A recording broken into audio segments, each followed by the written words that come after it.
Hey, welcome to The Difference. Today we want you to meet somebody who's truly different, somebody who I've known for a long time and really helped inspire us to begin this program. His name is James Moore. He lives in Petal, and his story will break your heart and inspire you at the same time, which many times the folks that are the difference, that is the MO that they share. So stay tuned.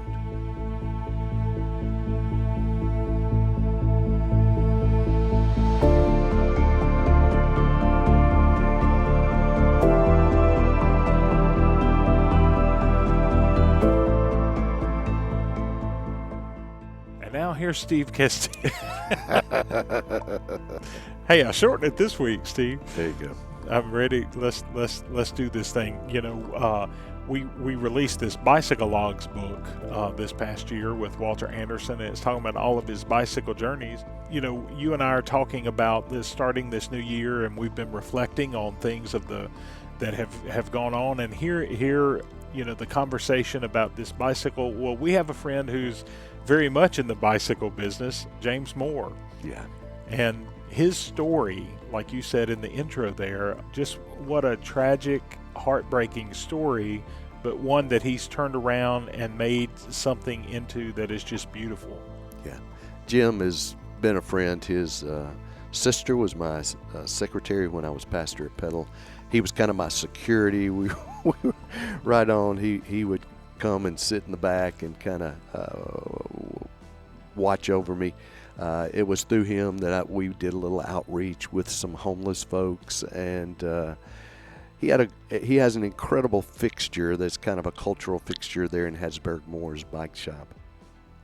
Jim's story, which you'll hear later, is a story of a family that lost a son to addiction, and Jim's story was bathed in anger and frustration, and deep grief.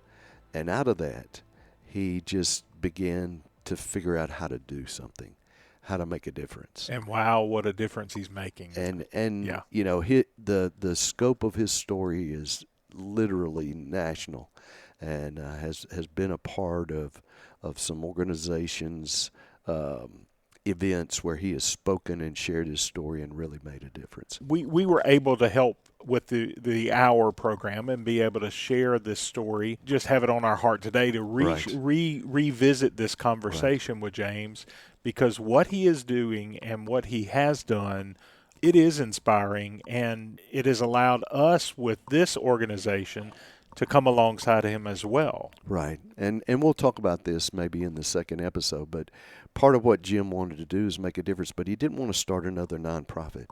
So he just created an advisory board and began to talk about starting with billboards, putting billboards up, boldly telling Jeffrey's story. And out of that has come this incredible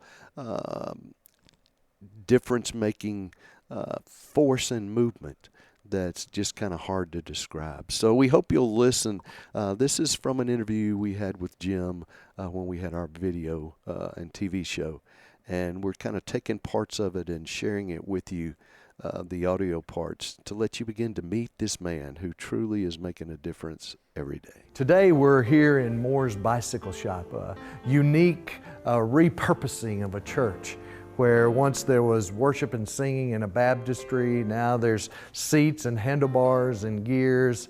The cool thing is that even though this is not a church, it's a sanctuary for a lot of people.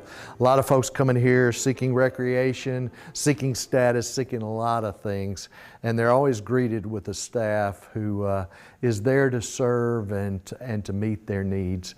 I love coming here. I have a bicycle that came from here that was a very special gift to me when I was serving Petal and left that ministry. And today we're going to spend some time with Moore's bike shop owner, James Moore. Jim had a tragedy in his life, as many of us do. And the way he has engaged that tragedy and the passion in which he has run towards the issue at the center has affected a lot of lives. He has spoken at countless places, and including in conjunction with some of the governor's opioid community hearings, and has left the people who have heard him affected deeply.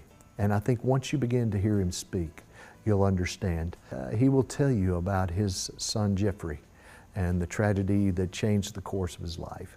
And then next week we'll come back and talk about a strategy and an event and a vision of walking into an issue that affects all of us. Let's listen in as James tells his story. I'm James Moore. I'm the father of Jeffrey Moore and Jenny Moore and my wife Jan.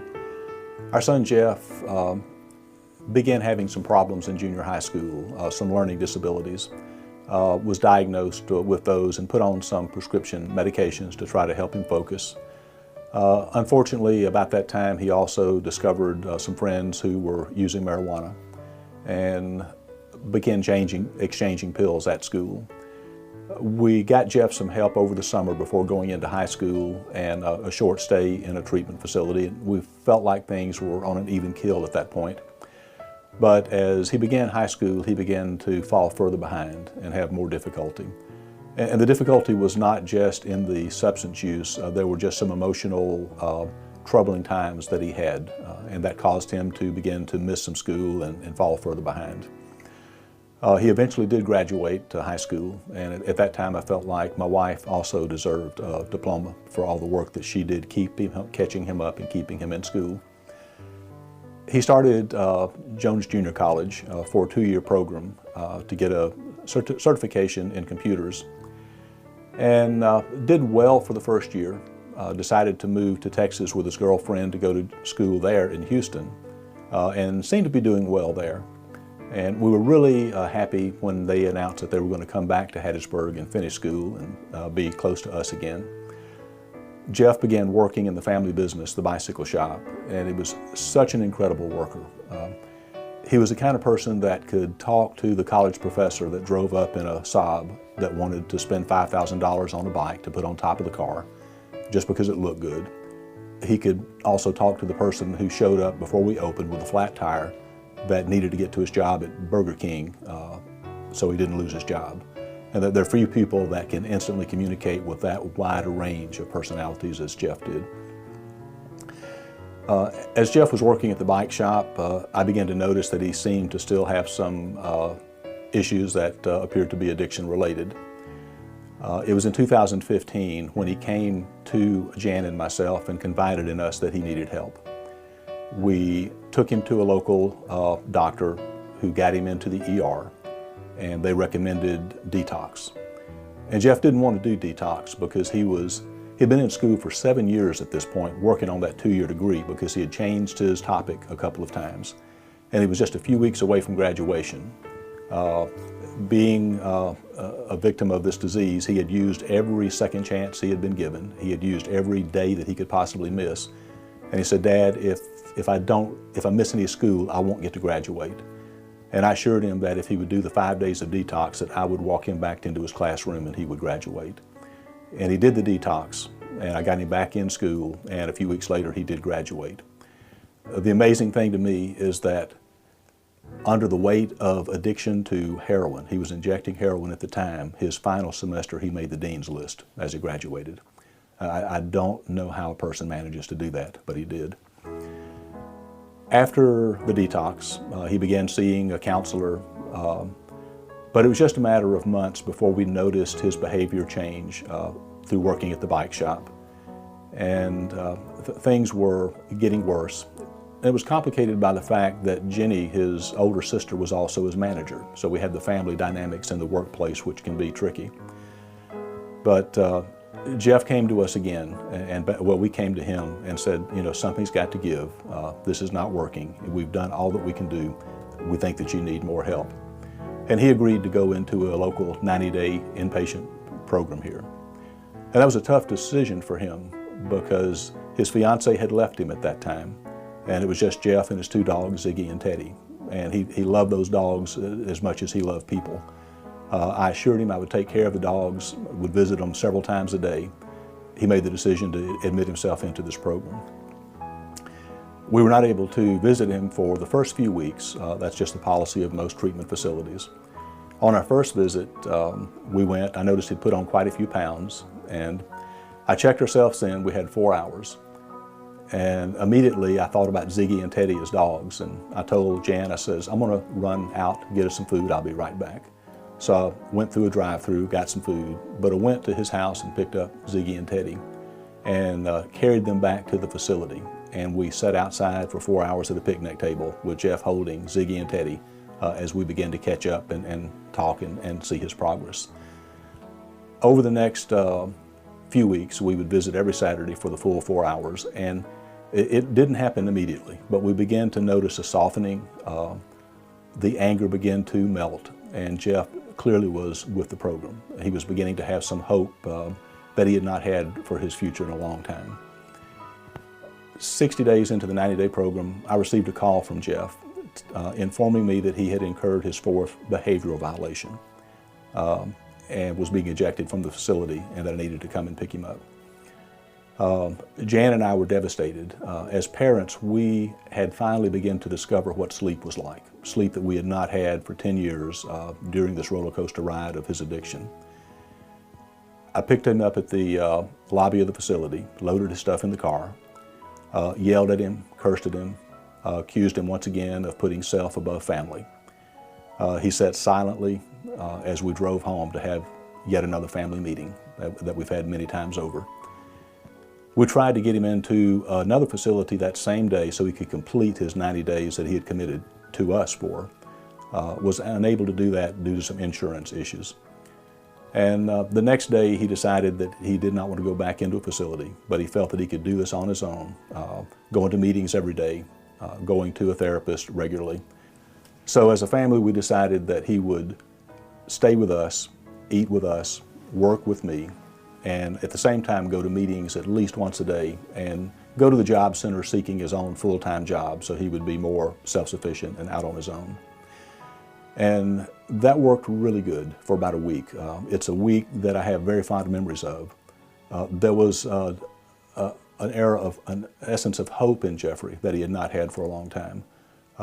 There was honesty between us that we had not seen in a long time. And it was just good to be in that place in our lives. On the 8th day, when I called to see if he wanted to have lunch with me, his phone went unanswered. I checked immediately with my wife, who had just spoken to him, so I was not concerned. At the end of the day, when I went home, I asked how the meeting went with Jeff, and she said he never showed. And we immediately got in the car and went over to Jeff's house where he was with Ziggy and Teddy. Ziggy and Teddy met me at the door, and they led me through the kitchen into the living room where Jeff was on the sofa. I called 911. I followed the instructions that they gave me, but having been a part-time police officer in the past, I knew that what I was doing was too late. So at that point, I had the strangest thought when I saw him laying there. Just the thought was, it's over, in a way that his struggling is over. The hell that he went through for so long is over, and he's at peace, at least at this point.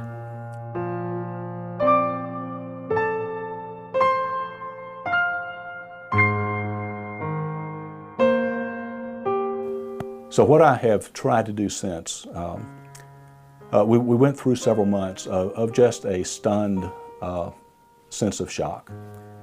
And over the months, as that begins to subside, it never goes away, but it subsides.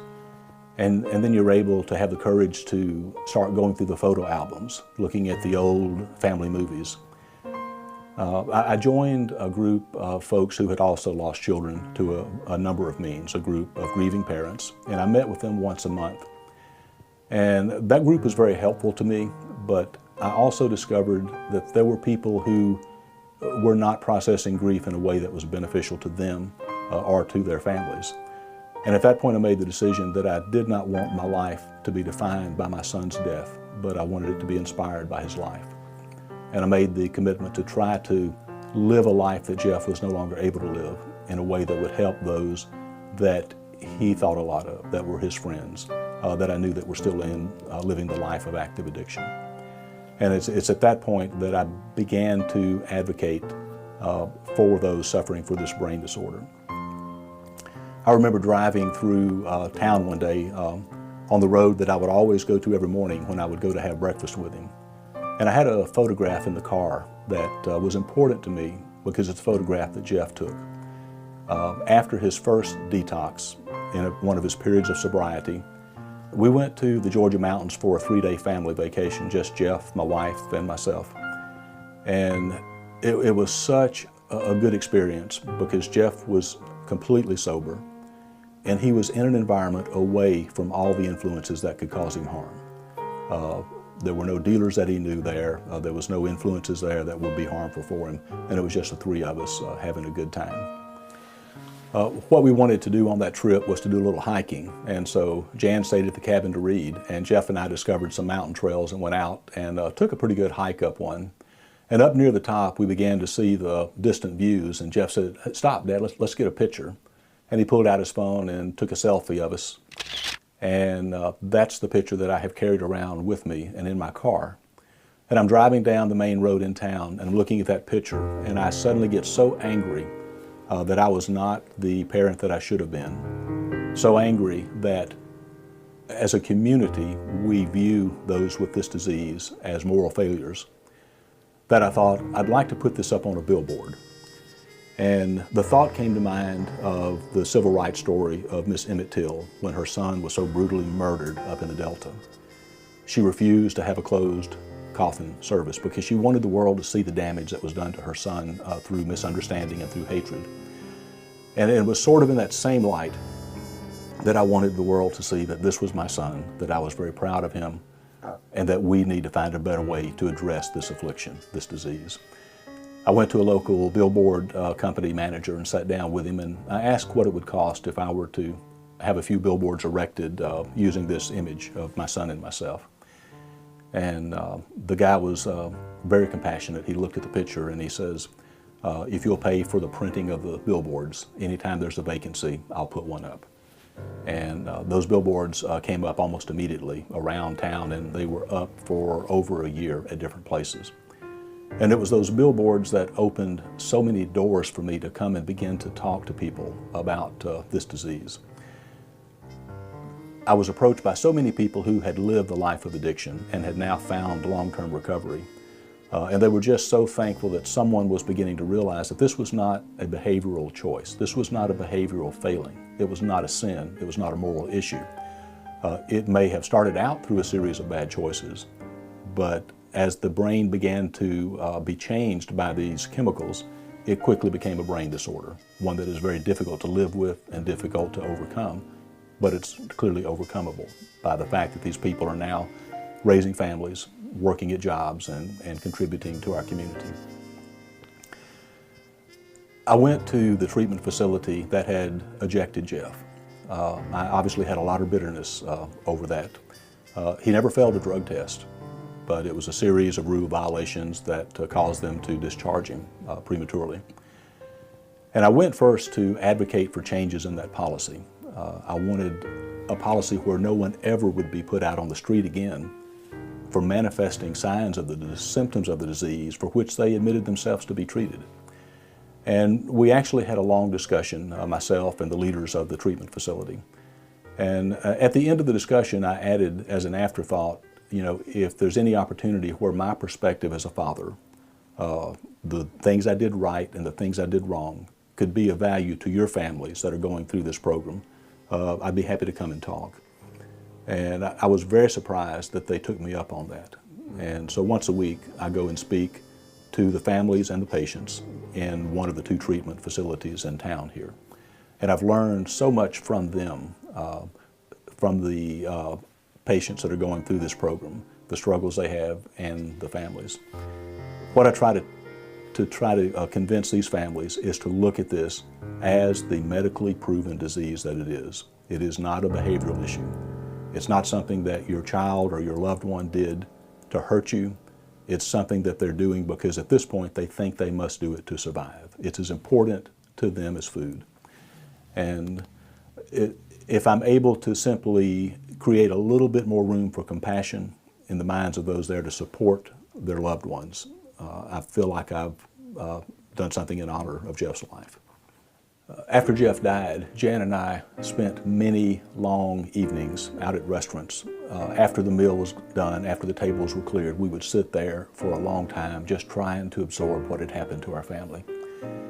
And I said, you know, it really frustrates me that if he had died from cancer, there would be multiple events in this community that we could go out, wear a t-shirt with his name, release balloons, light candles for him. Had it been diabetes, had it been a birth defect, so many things, his life would be honored publicly along with many others who had died from that particular disease. I said, but there's nothing here that celebrates the life of those lost to this disease. And I said, you know, I wonder what would happen if we were to hold an event just for that purpose, to honor the courage of the addict, even those who did not succeed, but those who lived as courageously as they could and succumbed. And her answer was, no one would come because they're too ashamed, they're too embarrassed. And I said, so many people have come up to us after Jeff died and said, oh, that's in our family too. We've all been bothered by that. You know, it's hit every family. I said, perhaps if they saw an opening, they would do that and step out. And if we could fill a room with people coming out to honor those suffering from this disease, it might begin to erase the stigma and make it easier for those still living in the shadows to step out and seek treatment. And so we held such an event. We called it Tribute to Courage. And we invited people from the faith community to come and speak about grief, to speak about the struggle, to speak about addiction. And I invited a USM professor, Dr. Echeverria, that is an addiction specialist. And he gave the greatest example when he spoke to the group. He said, first of all, there's no discussion about whether this is a disease or not. I mean, that's a conclusion. It causes measurable, visible changes in the brain that you can see on a scan. And those changes that take place in the brain of the addict are not that different from the changes that take place in the brain of the Parkinson's patient or the Alzheimer's patient. But you would never go up to your Uncle Bob at the table, whose Parkinson is causing him to drop food on the floor, and shake him and tell him to cut it out. You would never go up to Grandma and slap her because she can't recall your name as quick as you think that she ought to be able to do it. But we have a much less compassionate approach to those who have the disorder of addiction. And so that's what I'm trying to get those who are dealing with this in their families, who are being frustrated daily by the thefts, the lying, the disappearing, the long nights wondering if that person's okay. Try to understand that while this started out as a series of bad choices, it quickly evolves to where the bad choices are a symptom of this disease and not a cause of the disease. And to give the same compassion that we would give to someone with any other disease. And cancer is a good example. Just because the cancer patient may have made some bad choices early in life that caused that cancer, we don't continue to harbor that against that individual. We come around and give them as much support and as much love. We hold fundraisers and support them in every way that we can. And if that cancer returns, we do the same thing over and over again as often as it takes to see them through recovery. And that's what I want as a community, for us to begin to look at this disease as any other disease and bring the same level of compassion to it that we bring to any other disease.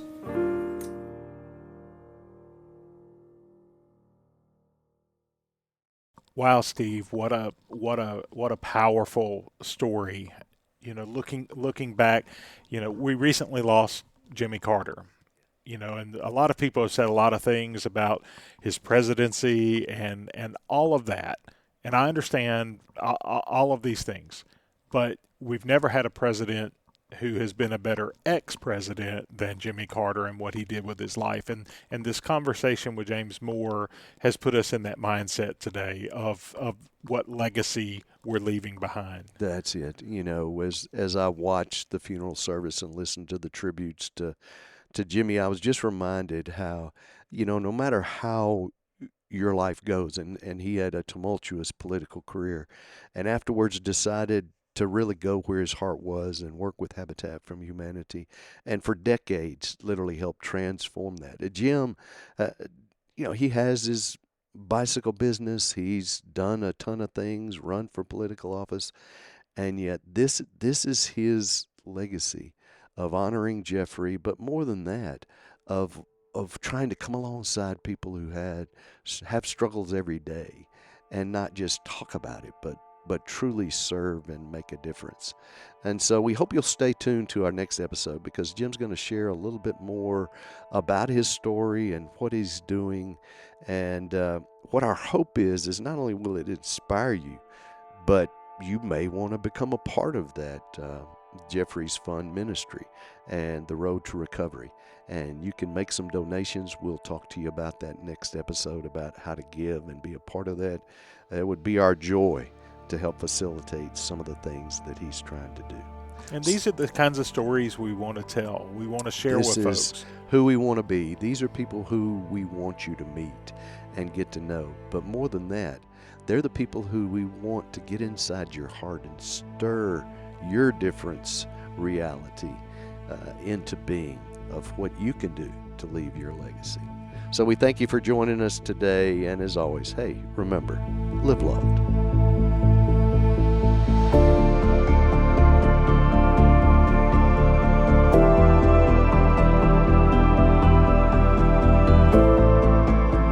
You've been listening to The Difference, a presentation of The Hour.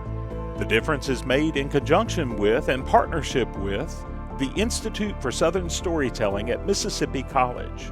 To find out more about the Institute and ways that we are partnering and mentoring young lives through storytelling, filmmaking, and more, visit us at southernstorytelling.mc.edu. And for more resources from The Hour and from The Difference, check us out at our Hour Stream platform with the streaming content at thehour.org. I'm Anthony Thaxton. Thanks for joining us.